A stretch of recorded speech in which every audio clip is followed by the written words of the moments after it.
Okay, hi, good morning and welcome to today's webinar that's brought to you by the Go International Standout campaign. And if you're here, it's because you're hoping to hear about our new piece of research that we published in May this year, the Go International Expanding Opportunities 2018 Cohort Study.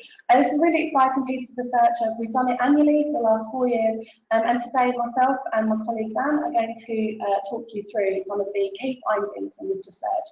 So for those of you that don't know, I'm Katherine Allinson and I'm a policy researcher for the Go International Standout campaign. And I'm Dan Wake, I'm policy analyst at Universities UK.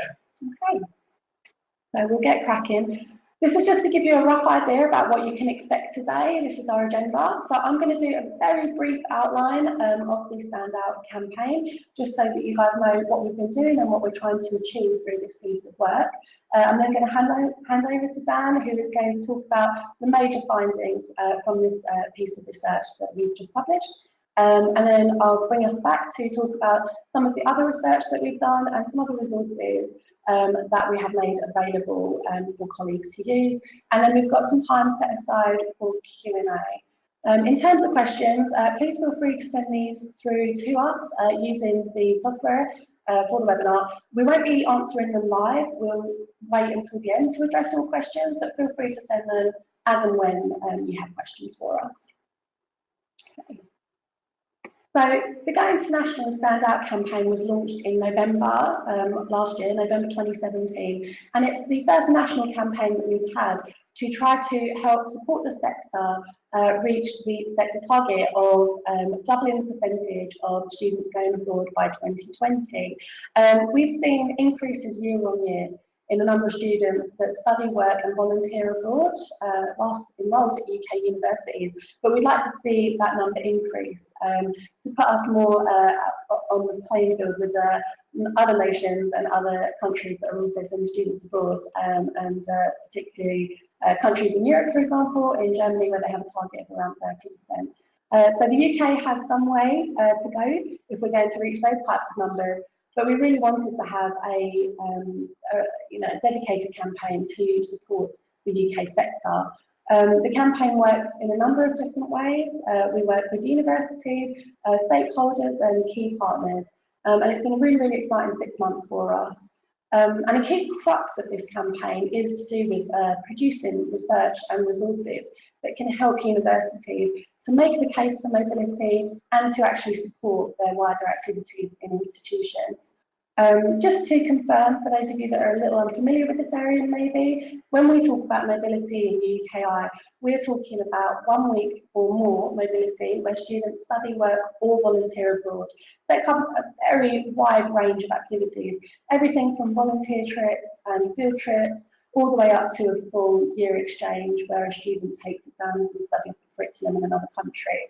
So we're very interested in this kind of very diverse set of different types of programmes across the UK. So why are we so invested in getting more students abroad? The research that we're looking at today is going to very much focus on the academic and employment outcomes for students that are mobile, but we are also aware, of course, of the personal impacts of mobility. On the slide in front of you now, you'll see some findings from a couple of pieces of research that looked into what students felt were the personal impacts of a mobile experience. And as you can see, there are a lot of soft skills that develop through being mobile. Everything from intercultural awareness, increased confidence and tolerance, all the way to communications and curiosity. I think being mobile really gives students the opportunity to better develop these skill sets that are useful not only in work but also for ourselves in our personal lives. And so there's definitely a lot to be said for the mobile experience, and the students that come back always tell us that the experience was impactful and really helped them to develop as a person. But as I said, this report is part of a cohort study, and it's part of a series of research that we've been doing over the last 4 years, which we call the Go International series of cohort studies. And what they do is they look at the previous graduating cohort and compare the mobile students with the non-mobile students. And the way we do that is we link the HESA data with the Delhi data Dan's going to touch on that briefly in a moment, but basically we've done this year on year, and these positive correlations where we see mobile students achieving increasingly positive outcomes compared to their non-mobile peers really help us to make the case that mobility has these positive impacts. This research does focus on UK first degree qualifiers, but of course we're interested in all students being more mobile, and a lot of the best practice can apply to all students enrolled in UK universities. Dan's going to again touch a little bit on this, but this year's research, we really tried to expand on the areas that we've already been working on and delivering on. We added a number of new demographics to this, and we also looked at different durations of mobility, but Dan will touch on that shortly. But it's really, really exciting that we've been able to publish this, and we'll continue to hopefully work in this area and publish this research, which we hope is helpful to universities in making the case for mobility. So I'm going to hand over to Dan now, who's going to talk you through this research, and then we'll come back later for questions. Yeah. So Dawn International Expanding Opportunities is the name of the report, and also it's the 4th edition of UKI's Dawn International Publications.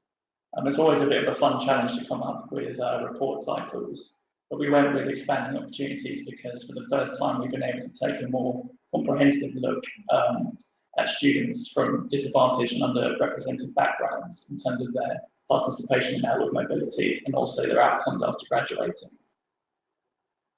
Before we delve into the findings, it's important to outline data sets that we were looking at. We analysed 2 data sets, as Katie mentioned, both of which are collected from universities by the Higher Education Statistics Agency, or HESA. The first data set is the HESA student record, which contains details on the profiles of students across the UK, such as where they're from, their gender, their ethnicity, their socio-economic classification, sex, as we say. And it also contains information on what students studied, whether they had a period abroad during their degree, as well as the duration, location, and scheme of that mobility as well. The second data set is the results of a survey on the destinations of leavers in higher education, or DELIs, as sometimes referred to. This survey asked respondents who were graduates what they were doing 6 months after completing their studies. This includes information on whether they were in employment or further study, as well as their salaries, if applicable, their location, and their type of employment. And combining these 2 data sets together allows us to identify the characteristics and outcomes of mobile students and compare the outcomes of those that did not undertake a period of mobility. So this report looks at the outcomes of students that completed their studies in 2015-16 and whether they spent a period of their studies overseas between 2013 and 2016. Last point on the methodology, I promise. There were a few limitations to this research, and they're outlined in the report itself. But just to note, as Katie mentioned, that this analysis focuses on UK domiciled first degree undergraduates that responded to the DELI, and I think the response rate of this cohort is around 80%. I should mention as well that although data captured on mobility has improved a lot in recent years, there may be some instances of mobility that aren't captured by universities within the student record. So the results produced here, while broadly comprehensive, are based on incomplete populations. So what's new this time? Well, this year's Dawn International report is the first study in which the analysis is based on 3 full years of data. We're also able to look at the new student information, such as whether they were from a neighbourhood with low levels of HE participation, using the polar classification, whether their parents had higher education qualifications as well, whether the student declared disability, their mode of study, whether it's full or part-time, although we only looked at part-time study a small bit in this report, and also their age as well. And we've also been able to take a look at the outcomes of students on different durations of mobility too. So overall, 16,580 UK domiciled graduates within that cohort were reported by universities as having at least 1 period abroad as part of their full-time undergraduate first degree. So 7.2% of this cohort were mobile during their studies, which is near identical to the findings in last year's report. In fact, they both had a mobility rate of 7.2%. I don't want to speculate too much, but the fact that the mobility rate was so similar to the previous year would suggest that there have been improvements to the data collection. So thanks very much to universities for your diligent recording of mobility information. The report also showed that mobile graduates in this cohort had obtained, on average, higher degree classifications, lower unemployment rates, and higher starting salaries for those that were in full-time paid employment. So the first section of the report provided some information on the profiles of students that spent a period of time overseas as part of their studies, including the subject, domicile, gender, and background. So who went abroad? Well, firstly, mobile students were identified according to their domicile, which was their permanent home address prior to commencing their studies. While noting that this entire cohort was from the UK, the mobility rates varied across the home nations. So students from Northern Ireland had the highest average mobility rate of 9.8%, whereas students from England had the lowest mobility rate of 6.8%. We can also see from this slide as well that mobility rates varied according to the student genders. Females had a higher mobility rate than males, but when language students were excluded, we typically have very high mobility rates because it often forms part of their courses. The mobility rate was actually nearly identical. On the subject of subjects, as to be expected, the subject groups with the highest mobility rates were languages, which was around a third of students. Medicine and dentistry as well, which is 31.2%. Combined subjects as well, which is just over a fifth, and veterinary science as well, which is 18%. Mobility rates were lowest in the subjects of education, subjects alike to medicine and computer science, which all had mobility rates less than 3%. There was also a clear distinction when it came to student socioeconomic backgrounds as well. There were 8 socioeconomic groups used for this analysis, which are described in the report, but they were grouped into more advantaged backgrounds and less advantaged backgrounds. The students from more advantaged backgrounds had a mobility rate of 8.7% compared to 5.1% of students from less advantaged backgrounds. And even when excluding language students from this as well, there was a mobility participation gap by socioeconomic group as well. As mentioned, we've been able to look at some student background information for the first time. Again, students from low participation neighbourhoods, mature students, students with a known disability, and also students whose parents did not have HE qualifications. They're all underrepresented in this cohort in terms of mobile participation, and you'll be able to see the difference in the partition rates in the next slide. I won't go through every section on this bar chart, but it does at least highlight the underrepresentation of some groups. For some positivity, however, the percentage of students from less advantaged backgrounds and the percentage of Black students and Asian students going abroad has increased in the previous year, but there definitely is more to be done.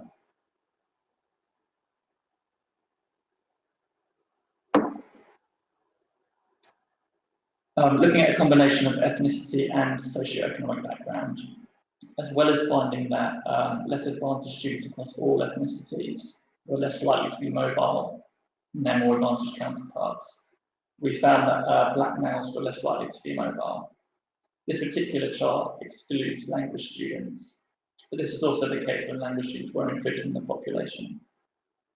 I should probably say at this point that in several cases in the report, we have excluded language students from the findings because they make up such a large proportion of mobile students.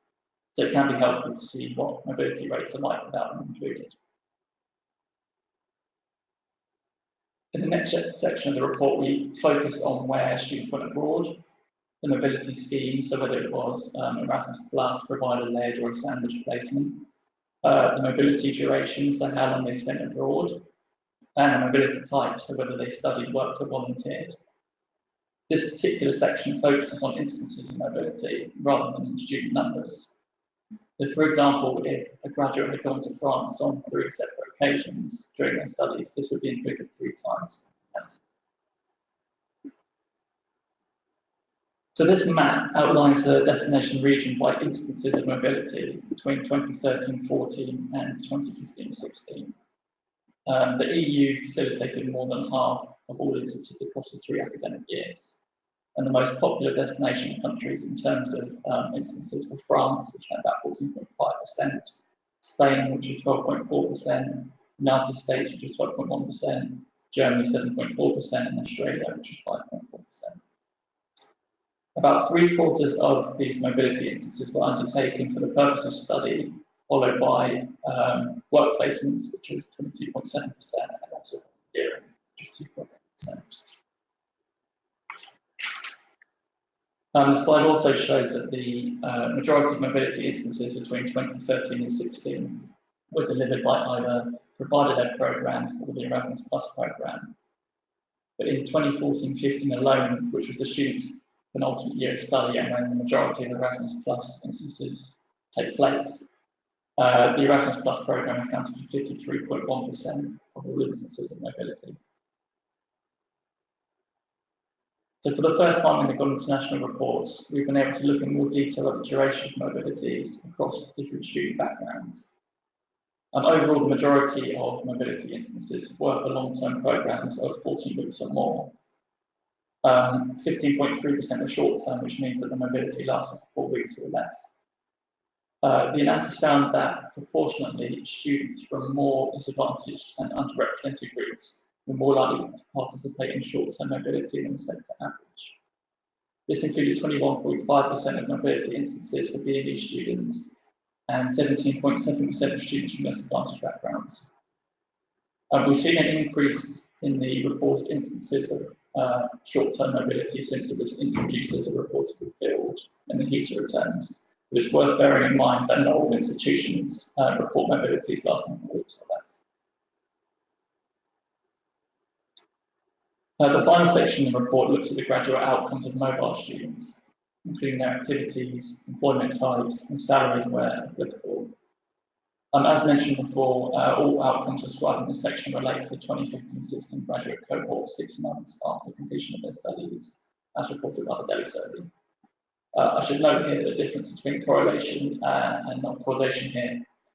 So this report doesn't attempt to identify causal links between students going abroad and particular outcomes, but rather provides a snapshot of students who graduated in 2015-16, so where they went and what their outcomes were. So I think this slide speaks for itself, really. 29.7% of graduates who undertook mobility achieved first-class honours, compared to a quarter of non-mobile graduates. A smaller percentage of mobile graduates were unemployed, 3.6%, compared to non-mobile graduates as well, which is 4.4%. And a higher proportion of mobile graduates also in further study, compared to their non-mobile peers. Mobile graduates in work were also more likely to be in a graduate level job than their non-mobile peers as well, while mobile graduates' average starting salary 6 months after graduation were also 6.6% higher than those of their non-mobile students. Standard occupational classification, or SOC codes, identify the types of jobs that graduates identified as working or doing. The SOC codes 1 to 3 are often considered graduate level jobs, while codes 4 to 9 are considered non-graduate jobs. So of all working mobile graduates in the 2015-16 cohort, 77.7% secured a graduate job within 6 months of graduating, compared to 70.5% of non-mobile graduates where the SOC code was 9. And this also remained the case when controlling for degree classification, so looking at students achieving first 2 months only. Speaking of degree classification, a higher percentage of mobile graduates achieved first-class honours than non-graduates, and mobile graduates in full-time paid employment also earned higher average salaries. So those working in the UK earned 6.5% more on average than their non-mobile peers. In many cases, students from disadvantaged and underrepresented groups appear to have more to gain from mobility periods, while also being less likely to participate. As this slide shows, disadvantaged and unrepresented students who are mobile were less likely to be unemployed than their non-mobile peers. of those students who were working, mobile students were more likely to be in a graduate level job. So, for example, 81.2% of BME graduates were in a graduate level employment, compared to 69.5% of their non-mobile peers. And in addition, graduates from disadvantaged and underrepresented backgrounds who were in full-time work also had higher average salaries than their non-mobile peers.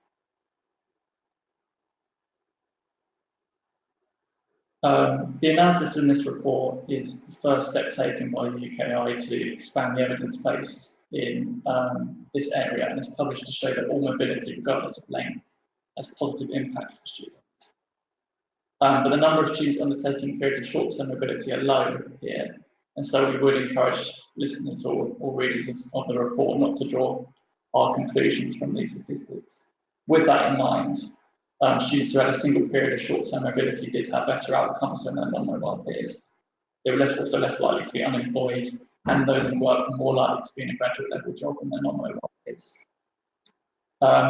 We would encourage institutions to continue reporting short-term duration, and also recommend that universities diversify their programme offerings by providing further short-term mobility opportunities, which will enable all students, regardless of their background, to go abroad. These stats reiterate what's already been said, really. I mean, the top stats are for the graduate cohort and in its entirety, and then the bottom stats relate to disadvantaged and underrepresented groups. As I've said before, we're not attempting to identify causal links between students going abroad and particular outcomes, but nonetheless, there are some notable differences in the activities of mobile and non-mobile graduates. And now I'm going to hand over to Katie. Okay, so that was just a brief overview of some of the key findings of this piece of research. The research is available on our website. It's free to download in its entirety, and we would urge anyone interested in this area to read through that report.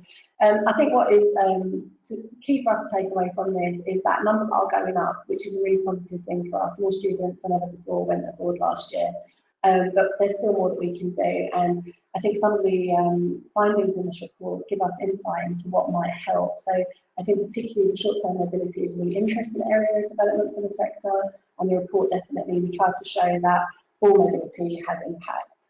So I hope that that was quite helpful for you. In terms of the next steps, now that this report is out, as I said, we're very interested in short-term mobility and interested in looking more into its impact. So we'll probably try to do some more work on gathering evidence of the impact of short-term mobility going forward. We're also interested in longer-term outcomes. As Dan highlighted earlier in the presentation, this is based on the graduates' activities just 6 months after graduating. And we're already seeing some quite pronounced outcomes for these students. So we would be very interested in a more longer-term outcomes for students, 5 years after graduating, 10 years after graduating. And this is an area that we'd be very interested in looking into. Some research already exists in this area. The Erasmus Impact Study is a very good example where they looked at Erasmus students who have been mobiled, I think it was 10 years after they graduated, and we would love something similar. So if any institutions are working on that, in touch with their alumnus and have that kind of data, we'd love to hear from you. We're also interested in prior attainment. This, as I said, this is the 4th year that we've published a piece of work, and often some pushback that we've got is that the brightest students go abroad, and that's why the outcomes are so positive. So we'd be really interested in looking at students' prior attainment before mobility and comparing it to their attainment after, just to see what kind of trends and patterns we might note there. I think this is something that universities particularly can do. You can look at your students' achieved grades and their degree classifications before their mobility compared to what they're finally awarded when they graduate, which isn't reported at a national level, but is kind of reported at a local level, at a university level. And I would encourage anyone who's looking to kind of measure impact of mobility to maybe consider doing that exercise. As I said earlier, this report very much focuses on the academic and employment outcomes of mobility, the better degrees and better jobs that students get when they're mobile. But there is this third area, which I think is just as important, which is about the personal impact of mobility, not just in terms of the development of soft skills that might support graduates in the workplace, but in terms of the impact that it has on students personally. Universities are designed to enrich students and enrich people that engage with them, and I think mobility also should have that enrichment. So we're very interested in the personal impact of mobility, and we've been trying to gather some evidence on that at national level through focus groups, through case studies, through having student speakers and student champions as well. We are also, as always, interested in further examples of good practice. We are always keen to feature case studies of activities that universities have done to try to increase the number of students going abroad. We know that there's fantastic practice happening across the sector, and that's why the numbers keep increasing year on year. And so if you are interested in working with us, writing a blog or sending us a case study, please feel free to get in touch with us. I'll put details on the slide, but you can also just log on to our website and find details of how to contact us. We would love to showcase some of the really good practices happening across the sector. So I did say that I would flag some additional resources and research that we've been doing, for those of you that might not be familiar. As part of the Going International Standout campaign, we launched a digital toolkit in May. The idea behind this toolkit was that because all universities across the UK are dealing with similar challenges for mobility, we wanted to provide some sort of sector level resources that any university can use to try to further support their own activities at the institutional level. So the digital toolkit is available online. As I said, it's free to anyone that's interested in using those resources. And it has very wide breadth of resource, everything from social media imaging, templates for posters, events packs, presentation packs, anything really that we thought would be helpful for colleagues to have kind of pre-made resources.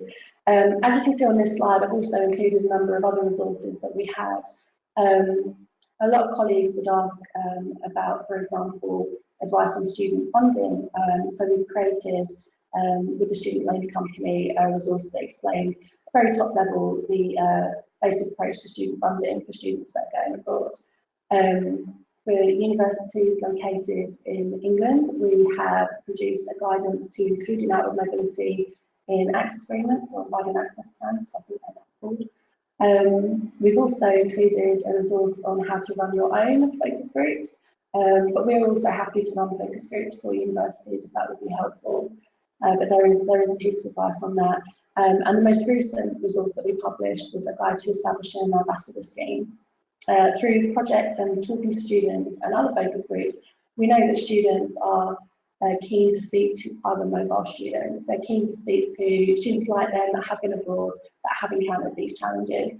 And so ambassador schemes, I think, are a really useful way for universities to not only market their activities, but also provide support to students who might be on the fence about going on mobility. There's nothing like seeing yourself or someone like you doing something that you want to do to convince you that you're capable of doing it. So the ambassador schemes is something that we really encourage, and we worked with the University of Northumbria, Birmingham City University and the National Union of Students on developing that. So thank you to those institutions for helping us. We've also done a number of other reports, some of which I flagged at the bottom, published a few of these, and we continue to try to add to the evidence base on the impact and the outcomes of mobility, but also to share good practice and examples and guidance for institutions that are hoping to expand their activities or maybe introduce some new types of programs. We have a number of resources that can help with that. I would flag on the bottom left hand of your screen, there is the widening participation in the UK out of mobility project. I hope that it's not too gauche to flag the report that I worked on, but this report has 20 case studies in it of universities and colleges who were doing some very concerted effort to try to increase students, particularly from disadvantaged and underrepresented groups, in going abroad. So if that's an area of focus for your institution, I would suggest reading those case studies of some very, very good practice from across the sector, universities and colleges sector. So that's all from us for the moment. I've put down the team's email address there for you. If you have any questions or queries that you don't necessarily want to flag now, or you have some reflections later on, please feel free to be in touch with us. We love to hear from the sector. We love to hear about your good practice. And chances are, if you have encountered a challenge in your own institution, someone else has in another, and so where possible, we would love to network you guys and make sure that you can lean on each other for support and examples of good practice. So that's all we've prepared in terms of a formal presentation, but I think we've got some time now for questions. Just going to look to my left to see if we've had some through. Yeah. Okay. So yeah, feel free to send questions now. Those of you that have already sent them, they're going to start showing up on our screen in a moment.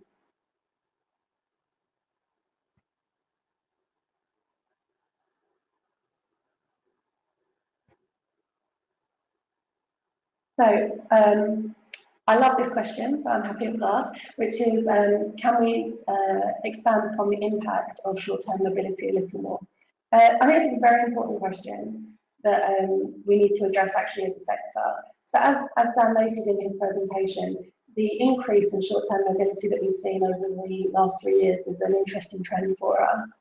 From memory, I think we've gone from 10% of mobility being short-term to 20% in just 3 years. Part of that is definitely to do with better reporting from institutions, which we are very grateful to all of our members and all practitioners in universities for reporting on this data.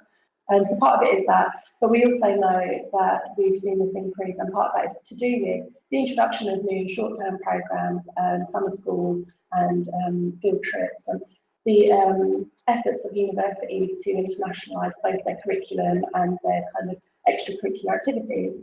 But what we don't really have at a national level is a piece of focused research on the impact of short-term mobility. So our research obviously looks at the impacts of mobility across the board, and it looks at all types of mobility. So one of the things that we're very interested in as a campaign is to try to find out and try to create a wider evidence base on this. So as Dan said, the page on short-term mobile outcomes in the research is very much our first step in this area of work to try to look at particularly the impact of short-term mobility. But we're hoping to work with universities over the next year on some focused activities in this area. One suggestion that I would have is that universities that offer short-term programs, I would encourage you to do your own analysis internally of the impact of your short-term programs. So to do that, you can use, for example, our resource on running focus groups, and maybe run a focus group with students that did your short-term mobilities. And you can also look at your own internal data. So as I suggested earlier, potentially looking at prior attainment and final degree classification as an example. But what you want to focus on will depend on your own institution. But we really would recommend universities doing their own internal analysis, and we hope to also do something at a national level on the impact of short-term mobility. I don't know if Dan, you've got anything, just get talking though, don't you want to add to that one? No, I think you summed it up quite well. I think yeah, we would just encourage institutions as well to include information on short-term mobility as much as possible. Yes. Please report, yes. Yeah. We would love a complete data set. Oh yes, someone has asked about the slides. These would be shared. I think we'll probably have a link on the web page, but these slides will definitely be made available to everyone. Oh, someone's asked to look at a slide. So this is, someone's asked for the map of the world to display where the students are going. So let's have a quick go on that. So these images were taken from the report as well. So if you need to use this image in any of your own internal presentations or external presentations, feel free to use that from our piece of research. We love a map.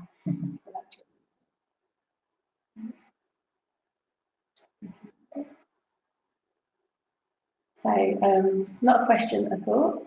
So the poster said, I'm sure there are many people in our sector, in international offices, pathway providers, etc., whose careers have been impacted by their personal experience of mobility, including the poster, which is great. And Dan, yes, I should have asked you to flag on that. Dan recently published a fantastic blog about this research, which we'll also link to, and reflect on your own mobile experience too. Yeah, it's fantastic. It's really funny when you start talking to people, you suddenly realise how many people are mobile, which is really lovely. So the poster said that there's a suggestion of an online survey and a day of follow-up focus groups to get personal anecdotes and longer term indications from these people who would likely feel positively predisposed to support this work on a personal rather than institutional level. Yeah, I completely agree. I think you've really hit the nail on the head there, because the impact of mobility on people personally is something that's quite hard to get evidence on, especially statistical evidence. But I think people talking about their own experience is always very, very powerful. Whenever we have events, or for example, our recent parliamentary reception that we held, it's always the students, or indeed staff, who talk about their mobile experiences when they were students that have the most impact. And for people that are new to the area, it's these personal stories that really drive that message home of the positive impacts of mobility. One thing that we're hoping to do as part of our campaign is to establish a student network across the UK, where we could gather these types of stories and these experiences in a more formal way and showcase them. And it's one of the reasons that the ambassador scheme is a big recommendation for us as a campaign, because I think there's nothing like think about the personal impact and mobility had on someone to make you realise how important these programmes are. Dan, I don't know if you have any further reflections from your Erasmus time as well?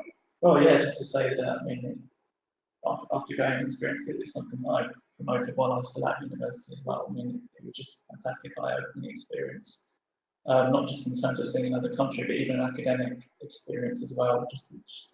Like in Sweden, for example, it was very much more open, discussion-led lectures that I used to have, which is something that I didn't necessarily have back at home. So just the whole academic experience, just learning a new culture, and just kind of opening your eyes really as well. Just going to look through and see if we've got any of those. Yeah. Okay. So I think that's probably it for the day. A lot of people are asking for links, which we're very happy to provide all of those. We might be able to send a circular around potentially at the end, but if not, everything is on our website. All of the resources that I linked to earlier, the digital toolkit, all of our research, it's all freely available to everyone. So we hope that that's really helpful for all of you. So I think we'll probably end it there. Thank you for joining us today. I hope that was helpful. I hope it gave you some food for thought. And as I said, if you guys have any questions, queries, or you would like us to come and speak to your colleagues or run focus groups or anything like that, just be in touch with us. The details are on the slide. And as I said, you can also find contact information on the website. I'd just like to thank Dan particularly for talking us through what is a very complex report in some ways, and managing to turn that data set into something that's very real and practical for all of us. I will always be grateful for that. And thank you for joining us today.